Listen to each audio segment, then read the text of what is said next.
అనుకోని పరిణయం episode 41. Hello friends, అందరికీ సంక్రాంతి పండుగ శుభాకాంక్షలు. స్టోరీలోకి వెళ్ళిపోదాం. అభి వెంటనే లేచి ఆరాధ్య దగ్గర నుండి చాలా కోపంగా బయటికి అడుగులు వేస్తాడు. అభి బయటికి రావడం చూసిన వినయ్ భయంగా కార్తిక్ వైపు చూస్తూ, కార్తిక్ ప్లీజ్ నన్ను వదులు, అన్నయ్య వచ్చేస్తున్నాడు, ఇంకెప్పుడు చచ్చిన ఆరాధ్య జోలికి వెళ్ళను, ప్లీజ్ వదులు కార్తిక్ అని వినయ్ భయంగా అరుస్తూ ఉంటాడు. అభిని చూస్తుంటే వినయ్కి కాళ్లలోంచి వణుకు పుడుతూ ఉంటుంది. అభి చాలా కోపంగా వినయ్ వైపుకి అడుగులు వేస్తూ ఉండగా వినయ్ గుండె చాలా వేగంగా కొట్టుకుంటుంది. కార్తిక్ వాడిని వదులు అని అభి సీరియస్గా ఆరిచేసరికి కార్తిక్ వెంటనే వినయ్ని వదిలేస్తాడు. నెక్స్ట్ సెకండ్ అభి పాదం వినయ్ గుండెలపై ఉండగా వినయ్ వెళ్ళి చాలా దూరంగా పడిపోతాడు. అంటే అభి చాలా ఫోర్స్గా వినయ్ గుండెలపై తన కాలితో తన్నడంతో వినయ్ చాలా దూరంగా వెళ్ళి ఎగిరిపడతాడు.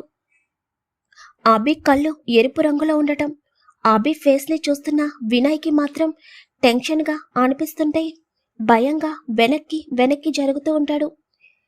ఎక్కడికి రా వెళ్తున్నావని అభి వెంటనే వినయ్ కాలర్ పట్టుకుని పైకి లేపి గట్టిగా తన చేతి పిడికిలి బిగించి వినయ్ కడుపులో పంచులిస్తూ ఉంటే అభి కొట్టే దెబ్బలు వినయ్ భరించలేకపోతాడు. అన్నయ్య వద్దు అన్నయ్య, ప్లీజ్ నన్ను వదిలేసాయి అని వినయ్ ఏడుస్తూ అడుగుతుంటే తను కూడా నిన్ను ఇలాగే బ్రతిమలాడే ఉంటుంది కదరా అని అభి చాలా కోపంగా అంటుంటే వినయ్ ఏమీ మాట్లాడలేకపోతాడు. బ్రతిమలాడిందా లేదా అని అభి అరిచిన అరుపుకి అవునన్నయ్య అని వినయ్ నెమ్మదిగా అంటుంటే మరి నువ్వేం చేస్తావురా, తనతో ఎంత దారుణంగా ప్రవర్తించావో తనని చూస్తేనే అర్థమవుతుంది. పైగా తన తలకి గాయం కూడా అయ్యింది అంటే తనని కొట్టావా అని అభి వినయ్ కళ్ళల్లోకి కోపంగా చూసి అడుగుతుంటే వినయ్కి ఏం చెప్పాలో కూడా అర్థం కాదు. కొట్టావా అని మళ్ళీ అభి సీరియస్గా అడిగేసరికి వినయ్ అవును అన్నట్టు తన తలని ఊపగానే అభి కోపం అనేది ఆకాశాన్ని అంటుతుంది. ఎంత ధైర్యం ఉంటే నువ్వు ఆరాధ్యనే కొడతావు, కొట్టిందే కాకుండా పైగా తన తలకి గాయం అయ్యేటట్టు చేశావు అని అభి వినయ్ ముఖంపై గట్టిగా తన చేతి పిడికిలి బిగించి పంచులిస్తూ ఉంటే వినయ్ నోట్లో నుండి ముక్కులో నుండి బ్లడ్ వస్తూ ఉంటుంది. ఇప్పటికి నీకు చాలాసార్లు వార్నింగ్ ఇచ్చాను, ఆరాధ్య విషయంలో నువ్వు ఇన్వాల్వ్ అవ్వకు అని. తన గురించి నీ మైండ్లో ఎటువంటి నెగిటివ్ థాట్స్ ఉన్నా కూడా వాటిని తీసేయమని చాలా మంచిగా చెప్పాను. కానీ నువ్వేం చేసావు, తనని కిడ్నాప్ చేసి ఇక్కడికి తీసుకుని వచ్చి తనతో తప్పుగా ప్రవర్తించావు. నేను చెప్పిన మాటలు పక్కన పెట్టి నీ ఇష్టం వచ్చినట్టు నువ్వు ప్రవర్తించావు, అనుభవించు అని అభి వినయ్ని చాలా గట్టిగా కొడుతూ ఉంటాడు. అభి కొట్టే దెబ్బలు వినయ్ తాళలేకపోతాడు. తనకి ఒంట్లో ఉన్న శక్తి మొత్తం ఎవరో తీసేసినట్టు వినయ్ తన తలని పక్కకి వాల్చేస్తూ ఇంకెప్పుడు ఆరాధ్య జోలికి రాను అన్నయ్య, నన్ను నమ్ము, దయచేసి నన్ను వదిలేసే అని వినయ్ ఏడుస్తూ మాట్లాడుతుంటే నిన్ను వదలడం అంటే ఇంకొకసారి నీకు ఛాన్స్ ఇచ్చినట్టే, నీకిచ్చిన ఛాన్సెస్ నువ్వు ఎప్పుడో కోల్పోయావు, ఇంకా ఇంకొకసారి నీకు ఛాన్స్ ఇస్తానని ఎలా అనుకున్నావు అని అభి ఫోర్స్గా వినయ్ని వెనక్కి తోసేసి తన పాకెట్లో ఉన్న గన్ను తీయగానే అన్నయ్య అని వినయ్ భయంగా అరుస్తాడు. నిన్నిలాగే వదిలేస్తే ఇంకా ఎంతమంది జీవితాలని నాశనం చేస్తావో, నీకు అమ్మాయిలు ఒక వ్యసనంలాగా తయారయ్యారు, అందుకే నీ ఇష్టం వచ్చినట్టు ప్రవర్తిస్తున్నావు అని అభి కోపంగా వినయ్కి గన్ను గురిపెట్టేసరికి వినయ్కి చాలా భయంగా అనిపిస్తుంది. అన్నయ్య నన్ను ఏం చెయ్యకు, ఇంకెప్పుడు నేను ఏ అమ్మాయి జోలికి వెళ్ళను అని వినయ్ రెండు చేతులు జోడించి భయంగా అడుగుతుంటే చెప్పాను కదా ఇంకొకసారి నీకు ఆ ఛాన్స్ ఇవ్వను అని అంటూ అభి ఒక్కసారిగా తన చేతిలో ఉన్న గన్ను పేల్చగానే వినయ్ వెంటనే వెనక్కి జరుగుతాడు. కానీ అభి పేల్చిన బుల్లెట్ అనేది డైరెక్ట్గా వినయ్ కాళ్లలో దిగుతుంది. ఒక్కసారిగా వినయ్ అమ్మ అని గట్టిగా అరిచేసరికి కార్తీక్ వెంటనే అభి దగ్గరికొచ్చి, అభి చాలరా, నువ్వు కొట్టిన దెబ్బలకే వాడు పోయేటట్టున్నాడు, వాడిని వదిలేసాయి అని కంగారుగా అంటుంటే, ఏంట్రా వదిలేసేది? ఈరోజు వాడు ఏం చేశాడో మర్చిపోయావా? మనం వాడు ఎక్కడున్నాడో కనిపెట్టకపోయుండుంటే ఈ పాటికి ఆరాధ్య జీవితం నాశనం చేసేవాడు. అదే కనుక జరుగుంటే ఆరాధ్య ప్రాణాలతో ఉండేదా? ఈరోజు ఆరాధ్య అయ్యింది, రేపు ఇంకొక అమ్మాయి అవుతుంది.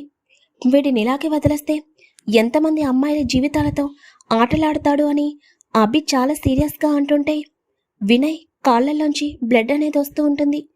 వినయ్ పెయిన్ తట్టుకోలేక తన కాలిని గట్టిగా పట్టుకుని ఏడుస్తూ ఉంటాడు. నీ బాధ నాకు అర్థమైందిరా, ఈ ఒక్కసారికి తనకొక్క ఛాన్స్ ఇవ్వు.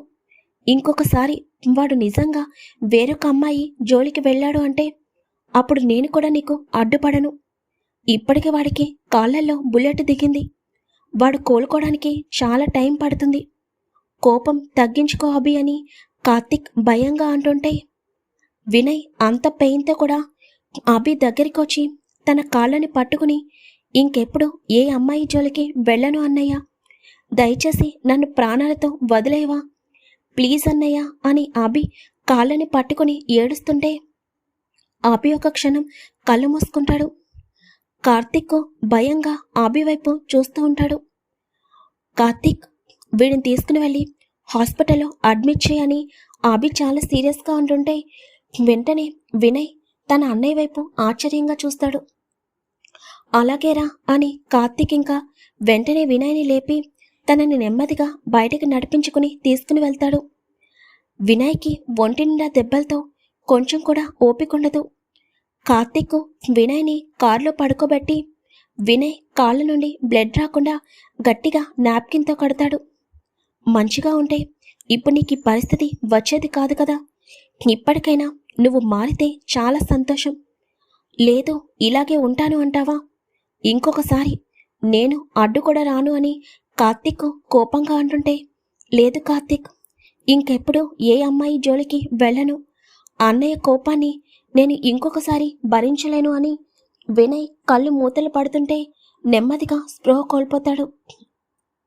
ఇంకా వినయ్ని వెంటనే హాస్పిటల్లో అడ్మిట్ చేయాలి అని కార్తీక్ కారెక్కి స్పీడ్గా అక్కడి నుండి హాస్పిటల్ వైపుకి కారును పోనిస్తాడు.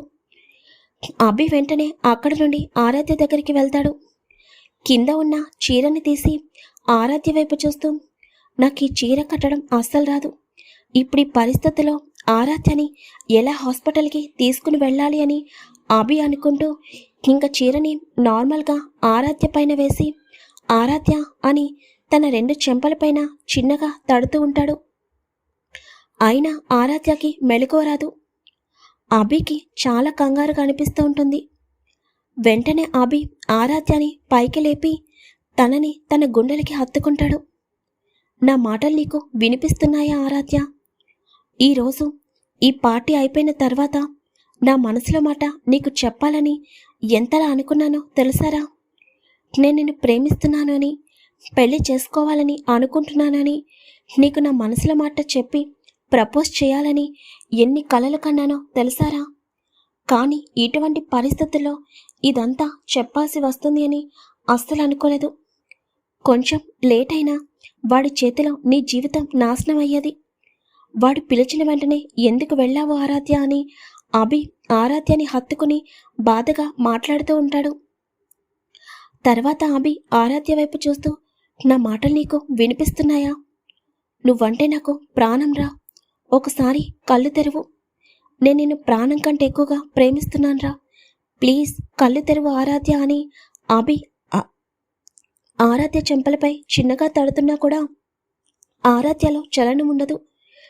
అభి ఒక క్షణం బాధగా కళ్ళు మూసుకుని, నా స్పర్శ నీ మనసుకి చేరుతుంది అని నేను అనుకుంటున్నాను, నువ్వంటే నాకు ఎంత ప్రాణం నీకు కూడా తెలియాలి అని అభి అలాగే కొన్ని క్షణాలు ఆరాధ్య వైపు చూసి నెమ్మదిగా ఆరాధ్య పెదవులని అందుకుని చాలా స్మూత్గా కిస్ చేస్తూ ఉంటాడు. తన మనసులో ఉన్న ప్రేమని మొత్తం ఆరాధ్యకి తెలుపుతూ ఆరాధ్యని ముద్దు పెట్టుకుంటుంటే అభి స్పర్శ తన మనసుకి చేరిందో ఏంటో ఆరాధ్య నెమ్మదిగా తన చేతి వేళ్ళని కదుపుతుంది. కొన్ని క్షణాల తర్వాత ఆరాధ్యాన్ని చూస్తూ నెమ్మదిగా తనని బెడ్పై పడుకోబెట్టి, ప్లీజ్ ఆరాధ్య, కళ్ళు తెరువు. నిన్ను ఇటువంటి పరిస్థితుల్లో హాస్పిటల్కి నేను ఎలా తీసుకుని వెళ్ళగలనరా అని బాధగా అంటూ, ఇంతలో ఆరాధ్య వెనుక పెట్టిన చేతికి ఏదో తగులుతుంటే అభికి అర్థం కాదు. ఏంటిది అని అభి మనసులో అనుకుంటూ ఉండగా అభి కళ్ళు ఆరాధ్య కంటాన్న ఉన్న పసుపు తాడుపై పడుతుంది. దానిని చూడగానే అభిలో చిన్నపాటి అనుమానం మొదలవుతుంది. ఏమై ఉంటుంది? ఈ పసుపు తాడేంటి అని అభి నెమ్మదిగా అనుకుంటూ తన చేతికి తగిలిన తాడుని ముందుకి లాగగానే తన చేతిలో ఉన్న మంగళసూత్రాలను చూసి అభి ఒక్కసారిగా వాటిని వదిలేసి భయంగా 2 అడుగులు వెనక్కి వేస్తాడు. ఆరాధ్య మెడలో తాళి చూస్తున్న అభికి తన కాళ్ల కింద ఉన్న భూమి ఒక్కసారిగా తిరుగుతున్నట్లు అనిపిస్తుంటే అభి షాక్గా బొమ్మలాగా అలాగే ఆరాధ్య మెడలో ఉన్న తాళివైపు చూస్తూ ఉంటాడు. ఇంతలో ఆరాధ్యకి నెమ్మదిగా మెలకు వస్తుంది. అభి ఒక్కసారిగా నో అని గట్టిగా అరిచేసరికి ఆ రూమ్ మొత్తం అభి అరిచిన అరుపుకి ప్రతిధ్వనిస్తుంటే ఆరాధ్య ఉలిక్కిపాటుగా కళ్ళు తెరుస్తుంది. తన కళ్ళెదురుగా అభి కనిపిస్తుంటే తను ఎలా ఉందో కూడా గమనించుకోకుండా ఆరాధ్య స్పీడ్గా లేచి అభి అని ఒక్కసారిగా అభిని హగ్ చేసుకుని చిన్నగా ఏడుస్తుంది. కానీ అభి మాత్రం చలనం లేకుండా అలాగే బొమ్మలాగా ఉండిపోతాడు. తన కళ్ళని తానే నమ్మలేనట్టుగా అభి ఇంకా ఒక రకమైన షాక్లో ఉండిపోతాడు. అభి వచ్చేసావా? ఎంత భయపడ్డానో తెలుసా? వాడి చేతిలో నా జీవితం నాశనం అయిపోతుందేమోనని చాలా ఏడ్చాను. ఒకవేళ అదే జరిగితే ఈ ఆరాధ్య ప్రాణాలతో ఉండేది కాదు అని ఆరాధ్య అభిని పట్టుకుని ఏడుస్తుంటే ఆరాధ్య కన్నీళ్ళకి అభి నెమ్మదిగా ఆరాధ్య వైపు చూస్తూ తనని దూరం జరిపి ఆరాధ్య మెడలో ఉన్న తాళిని తన చేతిలోకి తీసుకునేసరికి అభి ఏం చేస్తున్నాడా అని చూస్తున్న ఆరాధ్యకి అభి తన తాళిని పట్టుకోగానే ఒక్కసారిగా స్టన్ అయిపోతుంది. ఈ తాళి అని అభి చిన్నగా అంటుంటే ఆరాధ్యకి ఏం మాట్లాడాలో కూడా అర్థం కాదు. అభి కోపంగా ఆరాధ్య వైపు చూస్తూ నీకు పెళ్ళయిందా అని సీరియస్గా అడుగుతుంటే ఆరాధ్య భయంగా అభి వైపు చూస్తూ ఉంటుంది.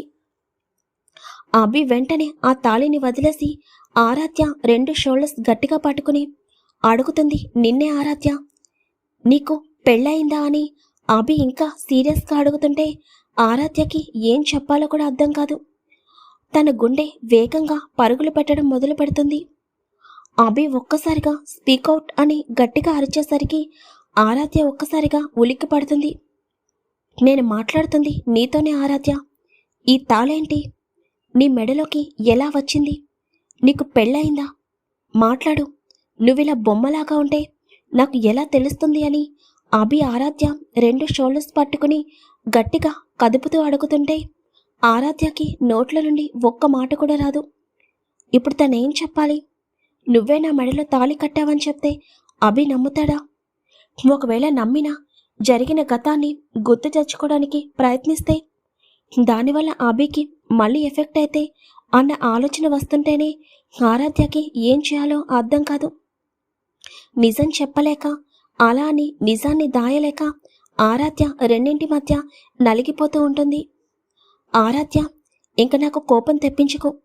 ఈ తాళి నీ మెడలో ఎవరు కట్టారు అని అనుకుంటూ అభి ఒక క్షణం ఆరాధ్య వైపు చూస్తూ వినయ్ అని చిన్నగా అంటుంటే ఆరాధ్య కంగారుగా అభి వైపు చూస్తుంది. వాడు నీ మెడలో తాళి కట్టాడా అని అభి తన మనసులో భయం కంగారుతో అడుగుతుంటే లేదు అభి, నా మెడలో వినయ్ తాళి కట్టలేదు అని ఆరాధ్య కంగారుగా చెప్పేసరికి అభి ఒక క్షణం రిలీఫ్గా ఫీల్ అవుతాడు.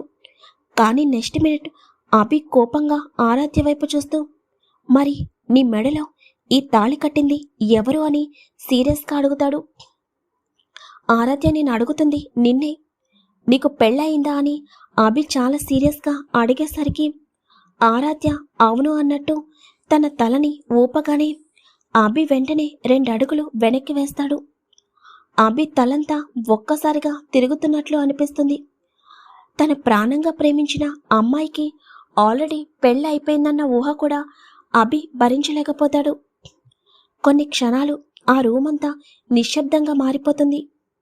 అభి తనని ఎక్కడ అపార్థం చేసుకుంటాడేమోనని ఆరాధ్యకి నిమిషానికి టెన్షన్ పెరిగిపోతూ ఉంటుంది. అభి ఒక క్షణం గట్టిగా కళ్ళు మూసుకుని తర్వాత ఆరాధ్య వైపు చూస్తూ, నీ మెడలో తాళి కట్టింది ఎవరు ఆరాధ్య అని అభి కోపంగా అంటుంటే, ఆరాధ్య బాధగా కళ్ళు మూసుకుని, నేను ఏమీ చెప్పలేను అభి, నన్ను దయచేసి ఏమీ అడగకు ప్లీజ్, నేను నీకు ఏం సమాధానం చెప్పలేను అని ఏడుస్తూ అంటుంటే, స్టాప్ ఇట్ ఆరాధ్య, నీకు పెళ్లి జరిగింది అని నీకు తెలిసినా కూడా నువ్వు ఇంతకాలం నాతో ఎలా ఇంత క్లోజ్గా ఉండగలిగావు అని అభి ఇంకా సీరియస్గా అడుగుతుంటే, ఆరాధ్య అలాగే మోకాళ్ళపై కూర్చుని ఏడుస్తుంది. ఆరాధ్య ఏడుపు ఒక పక్కన అభికి చాలా కష్టంగా అనిపిస్తున్నా కూడా ఆరాధ్యకి ఇంతకు ముందే పెళ్ళయిందన్న నిజాన్ని అభి భరించలేకపోతాడు. ఆరాధ్య మాటలు తన మనసుని ముళ్ళులాగా గుచ్చుతున్నట్లు అనిపిస్తుంటే అభి కోపంగా ఆరాధ్యని పైకి లేపి, నీకు పెళ్లి జరిగినప్పుడు మరి ఎందుకు నేను ఏం చేసినా కూడా నువ్వు ఇంతకాలం మౌనంగా ఉన్నావు? నేను నిన్ను హక్ చేసుకున్నా, ముద్దు పెట్టుకున్నా, ఎందుకు నాకు నిజం చెప్పలేదు? నాకు పెళ్లి జరిగింది, నేనొక పెళ్ళైన అమ్మాయిని అని చెప్పకుండా ఎందుకు నాకు దగ్గరగా ఉన్నావు అని అభి చాలా సీరియస్గా అంటుంటే ఆరాధ్య కన్నీళ్లతో అభి వైపు చూస్తూ ఉంటుంది. అభి ఆరాధ్య మెడలో ఉన్న తాళిని చూస్తుంటే తన చేతి పిడికిలి గట్టిగా బిగుసుకోగా అభి పూర్తిగా అవుట్ ఆఫ్ కంట్రోల్ అయిపోతాడు. తన మైండ్ ఏమీ పనిచేయడం లేదు. అభి కోపంగా ఆరాధ్య వైపు చూస్తూ, ఎందుకు ఇంతకాలం నా దగ్గర ఈ నిజాన్ని దాచావు? ఎందుకు నన్ను ఇంతలా మోసం చేశావు అని అభి కోపంగా అడుగుతుంటే ఆరాధ్య ఏమీ మాట్లాడలేకపోతుంది. అంటే ఇంతకాలం నువ్వు నా దగ్గర నటించావా? దేనికోసం అని అభి ఒక్కసారిగా గట్టిగా అరిచేసరికి ఆరాధ్య లేదు అన్నట్టు తన తలని అటు ఇటు ఊపుతుంది. స్టాప్ ఇట్ ఆరాధ్య, నీకు పెళ్ళైందని నీకు తెలుసు. ఒక అబ్బాయి ఒక అమ్మాయి దగ్గర ప్రేమ చూపిస్తే ఆ ప్రేమ తెలుసుకోలేని పరిస్థితుల్లో ఆ అమ్మాయి ఉంది అంటే నేను అస్సలు నమ్మను. నేను నీపై చూపిస్తున్న కేరింగ్కి, ప్రేమకి నేను నిన్ను ప్రేమిస్తున్నాను అని, లేదా నా మనసులో నువ్వు వస్తున్నావని నీకు ఇప్పటికే అర్థమైందని నాకు తెలుసు. అలాంటప్పుడు మొదటి నుండి నువ్వు నాకు దూరంగా ఉండాలి, కానీ ఇంతకాలం ఎందుకు నాకు దగ్గరగా ఉన్నావు? ఇప్పుడు అర్థమవుతుంది నువ్వు నన్ను ప్రేమించలేదు అని, ఇంతకాలం నా దగ్గర నటించావు అని, నన్ను మోసం చేశావు అని. అభి ఆ బాధని భరించలేక కోపంలో ఏం మాట్లాడుతున్నాడో తనకే అర్థమవదు. అభి మాటలకి ఆరాధ్య బొమ్మలాగా అలాగే చూస్తూ ఉండిపోతుంది. సో ఎవడో నీ మెడలో తాళి కట్టాడు, కానీ నువ్వు మా ఇంట్లో ఉంటున్నావు.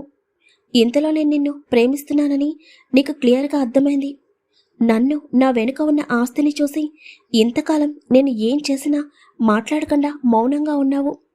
నీకు పెళ్ళయిందన్న నిజాన్ని నా దగ్గర దాచి నాతో క్లోజ్గా మూవ్ అయ్యావు.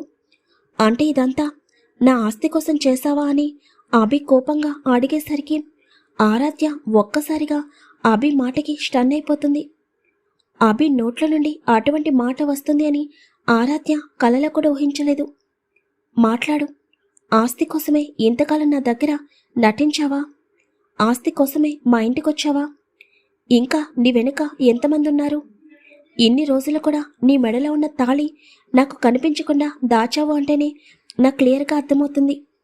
నీకు పెళ్ళైందని నాకు తెలియకూడదని నువ్వు చాలా ప్లాన్ ప్రకారం ఇదంతా చేశావని. నేనే పిచ్చివాడిలాగా నువ్వు నాపై చూపిస్తున్న ప్రేమ నిజమని అనుకున్నాను. చిన్నప్పటి నుండి కన్నతల్లి ప్రేమని చూడని నేను నువ్వు నాపై అంతకంటే ఎక్కువ ప్రేమని చూపిస్తుంటే నీ ప్రేమ నిజం అని నమ్మి ఏ అమ్మాయిని కూడా దగ్గరికి రానివని నేను నిన్ను నా గుండెల్లో పెట్టుకోవడం మొదలుపెట్టాను. చివరికి నా వాళ్ళని కూడా పక్కన పెట్టి నిన్ను ప్రాణంగా ప్రేమించాను అని అభి చెప్తుంటే ఆరాధ్య అభి మాటలకి బొమ్మలాగా అలాగే చూస్తూ ఉంటుంది. అభి కోపంలో ఏం మాట్లాడుతున్నాడో కూడా అర్థం కాదు. ఇప్పుడు అర్థమైంది, నేనొక చీటర్ని లవ్ చేశాను అని.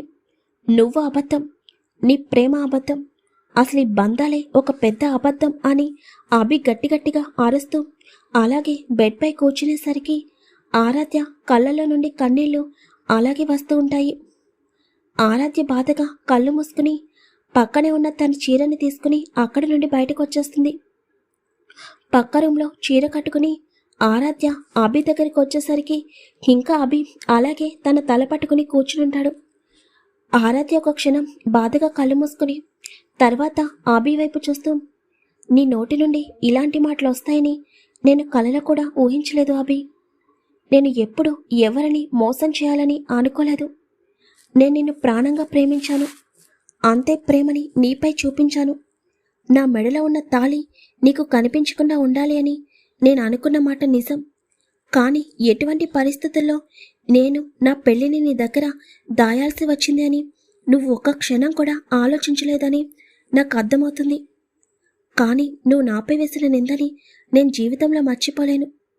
ఆస్తి కోసం నేను మీ ఇంట్లో అడుగు పెట్టలేదు. ఆస్తి కోసం నీ జీవితంలోకి అడుగు పెట్టాలని అనుకోలేదు. విధి నన్ను పిచ్చిదాన్ని చేసి ఆడుకుంటుంది అని నాకు ఈరోజు ఇంకా బాగా అర్థమైంది. నీకు నిజాన్ని చెప్పలేను. అలా అని నువ్వు వేసిన నిందని నేను మొయ్యలేను అభి. ఇంతకాలం నువ్వు నన్ను ప్రేమిస్తున్నావు కాబట్టి నన్ను అర్థం చేసుకుంటావు అనుకున్నాను. కానీ నువ్వు నన్ను కేవలం ప్రేమించావు అంతే. నీకు నాపై ప్రేమ ఉంది కానీ నమ్మకం లేదు. నమ్మకం లేని చోట ఈ ఆరాధ్య ఎప్పటికీ ఉండదు. నా వల్ల నువ్వు బాధపడితే నన్ను క్షమించు.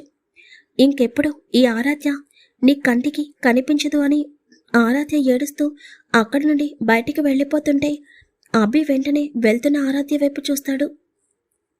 ఆరాధ్య కళ్ళల్లో కన్నీళ్ళు వస్తుంటే అక్కడి నుండి తను బయటికి వెళ్ళిపోతుంది. అభి అలాగే బొమ్మలాగా కూర్చుని పోతాడు. ఎప్పటికో అభి లేచి చాలా చిరాగ్గా బయటకొచ్చి తన కారుని స్పీడ్గా డ్రైవ్ చేస్తూ హైవే మీదకి పోనిస్తాడు. మళ్ళీ ఆరాధ్యని అభిని విడదీస్తున్నానని అనుకోకండి. మన అభి గారికి గతం గుర్తుకు రావాలి కదా. మరి నెక్స్ట్ ఎపిసోడ్లో అది కూడా కంప్లీట్ అయిపోతే తర్వాత నుండి అభి ఆరాధ్య మధ్య ఫన్నీ సీన్స్ అనేవి వస్తాయి. గతం గుర్తుకొచ్చిన అభి ఆరాధ్య దగ్గర ఎలా ఉండబోతున్నాడు? అసలు అభికి ఎలా గతం గుర్తుకొస్తుంది? అభి ఆరాధ్యని ఎలా ఆడుకోబోతున్నాడు? అభి ఆరాధ్య మధ్య సీన్స్ అనేవి చాలా ఇంట్రెస్టింగ్గా ఉంటుంది. అభి మళ్ళీ డ్యూయల్ యాక్షన్ స్టార్ట్ చేసి ఆరాధ్యకి చుక్కలు చూపిస్తాడు. అభి ఆడే డ్రామాలో మన పాప చేప పిల్లలాగా చిక్కబోతుంది. స్టోరీ నచ్చితే తప్పకుండా కామెంట్ చేసి చిన్న లైక్ చేసి హై పాయింట్స్ ఇవ్వండి. అందరికీ once again happy Sankranti. Thank you very